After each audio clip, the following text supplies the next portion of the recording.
दोस्तों, आज भारत की गिनती दुनिया में सबसे अधिक अर्थव्यवस्था वाले देशों में की जाती है। बात चाहे नॉमिनल जीडीपी की हो या फिर परचेज पावर पैरिटी जीडीपी की, दोनों ही सूची में भारत दुनिया के टॉप 5 देशों में शुमार है। वैश्विक स्तर पर भारत की छवि भी लगातार मजबूत हो रही है। सैन्य शक्ति से लेकर मैन्युफैक्चरिंग सेक्टर तक हर क्षेत्र में भारत तेजी से तरक्की कर रहा है। लेकिन वहीं दूसरी ओर भारत की एक कड़वी सच्चाई ये है कि भारत के कई राज्य आज भी बेहद गरीब हैं। कुछ राज्यों में 30 से लेकर 50% तक लोग गरीबी रेखा के नीचे जीवन यापन कर रहे हैं। भारत की गिनती फिलहाल विकासशील देशों में की जाती है और एक देश तभी विकसित बन सकता है जब उस देश के हर राज्य में विकास हो, यानी राज्यों के विकास से ही देश का सर्वांगीण विकास संभव है। आज की इस वीडियो में हम आपको भारत के 5 सबसे गरीब राज्यों के बारे में बताएंगे। इन राज्यों के बारे में अंदाजा लगाना बहुत मुश्किल नहीं है। एक राज्य गरीब है या अमीर, इसका फैसला कई पैमानों पर किया जा सकता है, जैसे कि उस राज्य की जीडीपी, पॉवर्टी रेट या फिर पर कैपिटा इनकम। लेकिन आज की ये वीडियो हमने नीति आयोग की एक रिपोर्ट के आधार पर तैयार की है। नीति आयोग ने कुछ समय पहले ही भारत के सबसे गरीब राज्यों की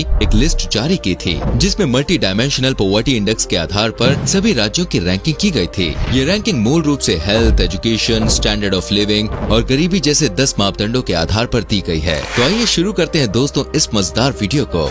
मेघालय। अगर भारत के सबसे खूबसूरत राज्यों की बात की जाए तो उसमें मेघालय को जरूर शुमार किया जाएगा। सिर्फ भारत में ही नहीं बल्कि पूरी दुनिया में सबसे ज्यादा बारिश मेघालय के मॉनसून में होती है। साथ ही इस राज्य का चेरापूंजी जिला भी कमाल का टूरिस्ट डेस्टिनेशन है। एशिया का सबसे अच्छा गांव मोलिनोंग भी इस राज्य में स्थित है। मेघालय को स्कॉटलैंड ऑफ द ईस्ट के नाम से भी जाना जाता है। लेकिन इतनी सारी खूबियां होने के बावजूद मेघालय आज गरीबी की मार झेल रहा है। नीति आयोग के आंकड़ों के अनुसार मेघालय के 37.05% लोग गरीबी रेखा के नीचे अपनी जिंदगी गुजार रहे हैं। मेघालय की कुल जनसंख्या 32 लाख के आसपास है। दरअसल बहुत ज्यादा बारिश होने के कारण मेघालय में कोई भी काम रफ्तार से नहीं हो पाता। कई जिले ऐसे हैं जहां रोजाना बारिश होना तय है। इसी वजह से लोगों के काम करने के घंटे बहुत कम हो जाते हैं और बारिश कब भयंकर तूफान का रूप ले ले इस बारे में कोई भी नहीं जानता। भारत के अन्य राज्यों के मुकाबले मेघालय में सूर्य जल्दी ढल जाता है। मेघालय की जीडीपी $54.7 बिलियन से भी कम है। हालांकि आबादी के लिहाज से यह आंकड़ा बुरा नहीं है, लेकिन यहाँ पर आज भी कई सुविधाओं की कमी है और इसी व्यवहार से नीति आयोग ने मेघालय को भारत के सबसे गरीब देशों की सूची में 5वें नंबर पर रखा है।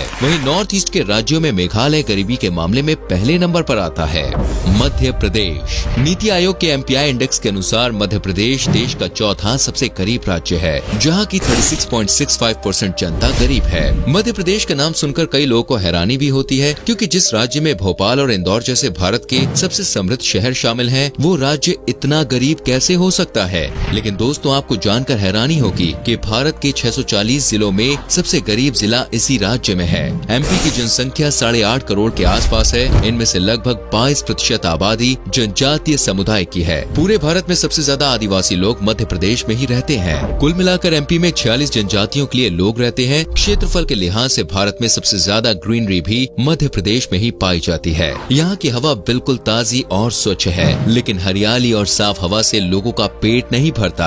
आज मध्य प्रदेश की गिनती सबसे खराब शिक्षा व्यवस्था वाले राज्यों में की जाती है। चाइल्ड मोर्टेलिटी रेट हो या फिर कुपोषण की बात, मध्य प्रदेश की गिनती सबसे खराब 5 राज्यों में की जाती है। मध्य प्रदेश में कितने ही घरों में आज भी शौचालय की सुविधा उपलब्ध नहीं है। पीने के पानी के लिए सबसे लंबी दूरी तय करने वाले राज्यों में भी मध्य प्रदेश टॉप 3 देशों में शुमार है। आदिवासी समुदाय को शिक्षा के प्रति जागरूक करने और उन्हें रोजगार देने के लिए सरकार द्वारा कई योजनाएं चलाई जा रही हैं। लेकिन इसके बावजूद मध्य प्रदेश की स्थिति में कोई खास सुधार देखने को नहीं मिल रहा है। मध्य प्रदेश का अलीराजपुर जिला भारत का सबसे गरीब जिला घोषित किया जा चुका है। इस जिले की 76% आबादी गरीबी रेखा के नीचे जीवन यापन कर रही है। प्रदेश के कुछ चुनिंदा बड़े शहरों को छोड़ दिया जाए तो लोगों के पास करने के लिए कुछ भी ज्यादा काम नहीं है। दोस्तों, उत्तर प्रदेश। आपको जानकर हैरानी होगी कि उत्तर प्रदेश अर्थव्यवस्था के मामले में देश में तीसरा सबसे प्रमुख राज्य है। उत्तर प्रदेश की जीडीपी $220 बिलियन है, लेकिन पर कैपिटा इनकम के मामले में भारत में ये 28वें नंबर पर आता है। उत्तर प्रदेश के लोगों की पर कैपिटा इनकम 40,000 के आसपास है। नीति आयोग के एमपीआई इंडेक्स के अनुसार उत्तर प्रदेश की 37.79% आबादी गरीबी रेखा के नीचे आती है। ये भारत का सबसे ज्यादा आबादी वाला राज्य है। ताज़ा आंकड़ों के अनुसार उत्तर प्रदेश की जनसंख्या 24 करोड़ के आसपास पहुँच गई है। उत्तर प्रदेश में गरीबी के कई मुख्य कारण है। सबसे पहला कारण है यहाँ पर जातिवाद की राज राजनीति।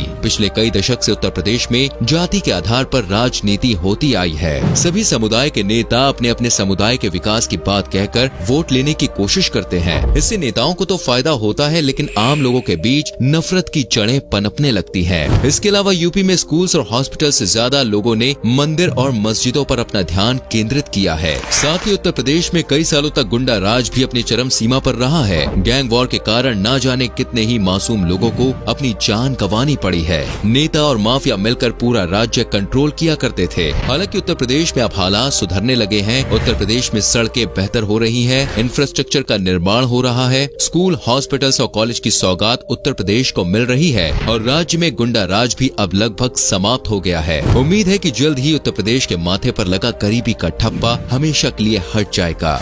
झारखंड दोस्तों, किसी भी चीज की मजबूती के लिए उसकी नींव का मजबूत होना बहुत जरूरी है। झारखंड साल 2000 में बिहार से अलग हुआ था। अगर महाराष्ट्र, केरल जैसे किसी राज्य से कोई राज्य अलग होता है तो शायद उसकी स्थिति अलग होती, लेकिन झारखंड राज्य बिहार से अलग हुआ था, जहां पहले से ही बहुत गरीबी थी। झारखंड अगर चाहे तो 10 सालों में खुद को भारत के टॉप 10 राज्यों में शामिल कर सकता है। झारखंड के जमशेदपुर जिले में देश का ही नहीं बल्कि पूरे एशिया का पहला स्टील का प्लांट लगाया गया था। आज जमशेदपुर, बोकारो और बिहार जैसे जिलों में इंडस्ट्रियलाइजेशन काफी तेजी से हो रहा है, लेकिन उसका लाभ आम जनता तक नहीं पहुंच पा रहा। लोगों को रोजगार तो मिल रहा है, लेकिन बहुत ही कम दिहाड़ी के साथ उनसे काम कराया जा रहा है। राज्य के खनिजों से आने वाला पैसा तो भ्रष्ट नेताओं और बिचौलियों की जेब में ही चला जाता है। झारखंड अगर इन सब पहलुओं पर गौर करे तो खुद को गरीबी से बाहर निकालने में इसे ज्यादा समय नहीं लगेगा, लेकिन यहाँ पर भ्रष्टाचार इतना ज्यादा है कि लोगों तक सरकारी योजनाओं का लाभ ही नहीं पहुँच पाता। पूरे देश का 40% खनिज सिर्फ झारखंड में ही मौजूद है। इतनी ज्यादा मात्रा में संसाधन होने के बावजूद झारखंड एक गरीब राज्य है। इसमें कहीं न कहीं दोस्तों झारखंड के लोगों और सरकार दोनों की ही गलती है। बिहार से अलग होने के बाद झारखंड में नक्सलवाद ने अपने पैर जमाने शुरू कर दिए थे। एक समय ऐसा भी था जब राज्य के 21 जिले नक्सलवाद की चपेट में आ गए थे, लेकिन धीरे धीरे सरकार ने नक्सलवाद को कम करने के लिए अभियान चलाने शुरू किए और लोगों को समझाया कि इससे उनका ही नुकसान है। आज झारखंड के ज्यादातर जिले नक्सलवाद से तो मुक्त हो गए हैं, लेकिन गरीबी आज भी यहाँ पर एक बड़ी समस्या है। राज्य के आधे से ज्यादा लोग गाँव कस्बों में रहकर ही अपना गुजारा कर रहे हैं। साथ ही झारखंड में आदिवासी समुदाय के लोग की संख्या भी काफी ज्यादा है। लगभग 30 जनजातियों के लोग झारखंड में रहते हैं। आदिवासी लोगों को शिक्षा के महत्व के बारे में जागरूक करना होगा। साथ ही प्रदेश में अच्छी स्वास्थ्य सुविधाओं की भी भारी कमी देखने को मिलती है। नीति आयोग की रिपोर्ट के अनुसार झारखंड के 42.16% लोग गरीबी में जीवन व्यतीत कर रहे हैं। उत्तर प्रदेश और बिहार की तरह ही झारखंड में भी पॉलिटिकल इंस्टेबिलिटी काफी देखने को मिलती है। राज्य को बने अभी 2 दशक ही बीते हैं। इतने कम समय में ही यहाँ पर 1 दर्जन से ज्यादा बार सरकारें बदल चुकी हैं।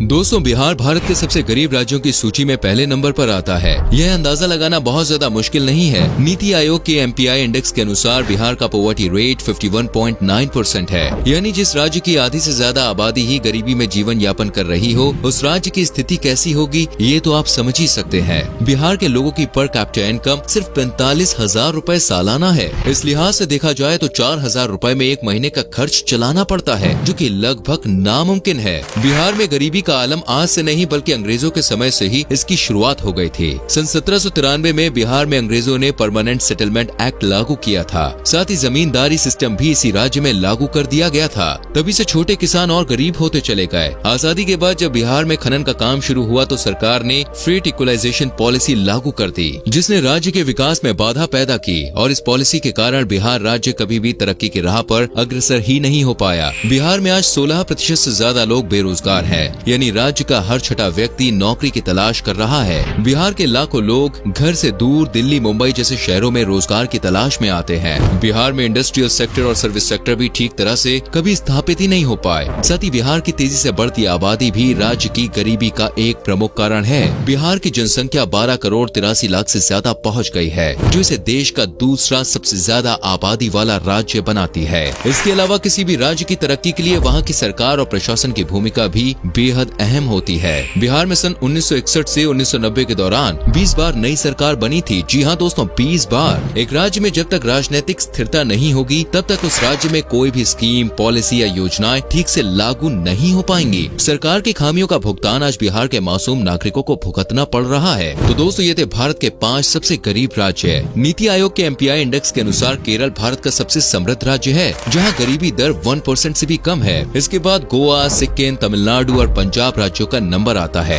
ये बात काफी हैरान करने वाली जरूर है कि भारत के ही एक राज्य में इतनी अधिक गरीबी है, तो अन्य राज्यों के लोग कितने समृद्ध हैं। कमजोर राज्यों में सुधार लाने के लिए सरकार सिर्फ आर्थिक राशि से लोगों की मदद करती है। आर्थिक मदद के जरिए दोस्तों एक तरह से सरकार लोगों को निकम्मा और कामचोर बनाने का काम करती है। इससे लोग की सोच ही ऐसी हो जाती है कि कुछ करें या ना करें, सरकार खाने के लिए खाना तो दे ही देगी, बस और जिंदगी में क्या चाहिए। इसके बदले सरकार को रोजगार बढ़ाने और शिक्षा को बेहतर बनाने की ओर ज्यादा ध्यान देना चाहिए। उम्मीद करते हैं वीडियो आपको अच्छी लगी होगी। वैसे आपके हिसाब से भारत के इन सबसे गरीब राज्यों की हालत किस तरह से बेहतर की जा सकती है, इस बारे में अपने सुझाव और विचार नीचे कमेंट बॉक्स में हमारे संग शेयर जरूर करें। वीडियो को लाइक और शेयर करें।